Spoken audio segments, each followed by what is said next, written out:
할렐루야. 비록 지금의 상황은 기쁠 수 없다 할지라도 하루 30분 예배를 통해 얼어붙은 우리의 마음이 녹아지고 하나님께 소망을 얻는 시간이 되기를 소망합니다. 함께 나눌 말씀은 역대상 25장입니다. 제가 1절과 6절부터 7절까지의 말씀을 읽겠습니다.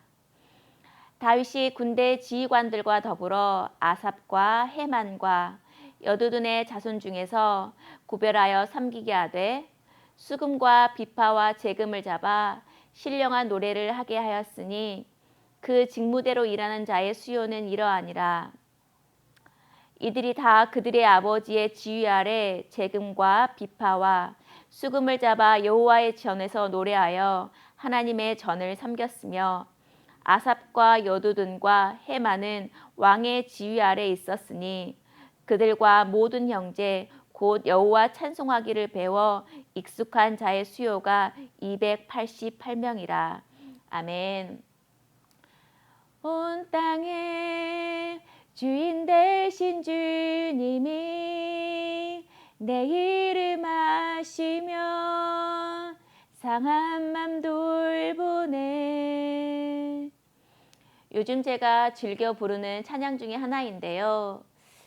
요즘 성도 여러분이 자주 부르시는 찬양은 어떤 것이 있나요? 때로는 찬양 한마디가 다른 어떤 위로의 말보다 하나님이 주신 위로로 다가올 때가 있습니다.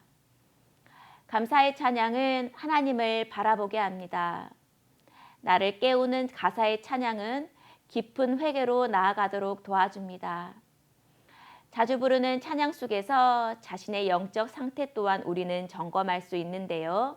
본문 1절에서 다윗은 아삽과 헤만과 여두둔을 구별하여 지도자로 세우는 것을 볼 수 있습니다. 다윗 왕의 지도 아래 이들은 악기를 통해 또 신령한 노래를 하는 책임을 맡았습니다. 이들의 이름을 뜻을 살펴보면 우리가 어떻게 찬양해야 할지 알 수 있는데요. 첫째로 아삽은 모으는 자라는 뜻입니다. 그는 찬양대의 책임자로 신령한 노래를 하는 역할을 맡았습니다.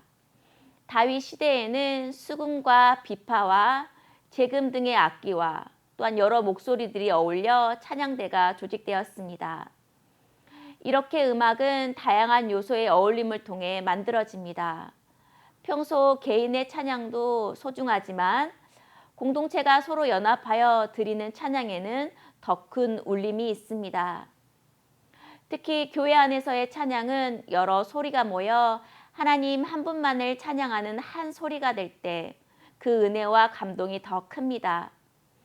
지금은 코로나 2단계여서 우리가 함께 모여 하나님께 기쁨으로 찬양할 수 없지만 다시 함께 모여 한자리에서 하나님을 기쁨으로 찬양할 수 있는 그날을 소망하여 봅니다. 둘째로 여두둔은 손을 들다, 감사하다라는 뜻으로 수금으로 찬양을 인도하는 역할을 맡았는데요. 감사로 우리의 신앙이 얼마나 건강한지 우리는 알 수 있습니다. 영적으로 건강한 사람은 항상 감사합니다. 반대로 감사가 사라질 때 우리의 신앙은 생기를 잃게 됩니다. 비록 지금의 상황은 어려울지라도 신실하신 하나님을 바라보며 오늘 하루 주어진 것에 우리는 감사할 수 있어야 합니다. 우리의 시선을 밑으로 보지 말고 위를 향해 나의 손을 들고 하나님을 바라볼 수 있어야 합니다. 마지막으로 헤만은 진실함, 신실함을 뜻합니다. 헤만은 왕의 선견자로 나팔을 불며 하나님의 말씀을 다윗 왕에게 전달하는 역할을 했습니다. 우리는 찬양할 때 하나님 앞에 진실한 모습으로 서 있어야 합니다. 하나님은 내 모습 그대로 하나님 앞에 나오기를 원하십니다. 그리고 동시에 찬양은 신실해야 합니다. 우리는 상황이나 감정에 따라 변하기도 하고 때로는 하나님께 등을 돌리기도 하는데요. 그러나 하나님은 그대로 그 자리에 변함없이 계십니다. 그 신실하신 하나님을 바라보며 우리는 감사하며 찬양할 수 있습니다. 6절과 7절을 보면 처음부터 자손들이 음악에 다 능숙하고 익숙한 것은 아니었음을 보게 되는데요. 아삽과 헤만과 여두둔의 아들들은 아버지에게 지도를 받으면서 하나님을 찬양하는 법을 배워서 나중에 능숙하게 연주를 하는 사람으로 성장하게 됨을 보게 됩니다. 9절 이하를 보면 새 지도자와 그들의 자손을 뽑는 방법을 알려주는데요. 선발된 288명 중에서 제비를 뽑아서 24개 반차를 배정했습니다. 이것은 지고하를 막론하고 심지어 스승과 제자라 할지라도 편의를 봐주지 않고 모두 제비를 뽑았다고 성경은 말합니다. 이것은 음악을 맡은 자들이 성전에서는 차별 없이 모두 동등한 신분이었음을 의미합니다. 이처럼 하나님의 나라를 이루는 교회의 방식은 세상의 방식이 아니라 하나님의 방식이어야 합니다. 성경은 교회에서 맡은 일을 할 때에는 정직하게 그리고 공평하게 공동체와 함께 서로 도우면서 감당해야 함을 말해줍니다. 아삽과 헤만과 여두둔은 다윗을 통해 세움받았지만 하나님이 주신 직분임을 분명히 알고 찬양하는 일에 그 평생을 바쳐 헌신했습니다. 그들은 아들과 자손들을 가르치고 길러냈습니다. 그들의 삶이 찬양이었고 그들의 노래가 하나님을 애원하는 것이었습니다. 아삽이 지은 시편 73편부터 83편과 헤만이 지은 시편 88편을 보면 삶에서 어렵고 힘든 일 가운데 또 이해되지 않는 상황 가운데서도 묵묵히 하나님을 찬양하는 일을 끝까지 잘 해냈음을 보게 됩니다. 우리도 하나님을 찬양하며 믿음의 본을 보여주고 다음 세대를 세우고 길러내는 일에 마음을 합하여 함께 해야겠습니다. 말씀을 묵상하면서 저의 모습을 되돌아보고 회개하는 시간을 가졌는데요. 저는 그냥 습관처럼 유튜브 찬양을 틀어놓고는 그것이 하나님을 찬양하는 것이라 착각하기도 했습니다.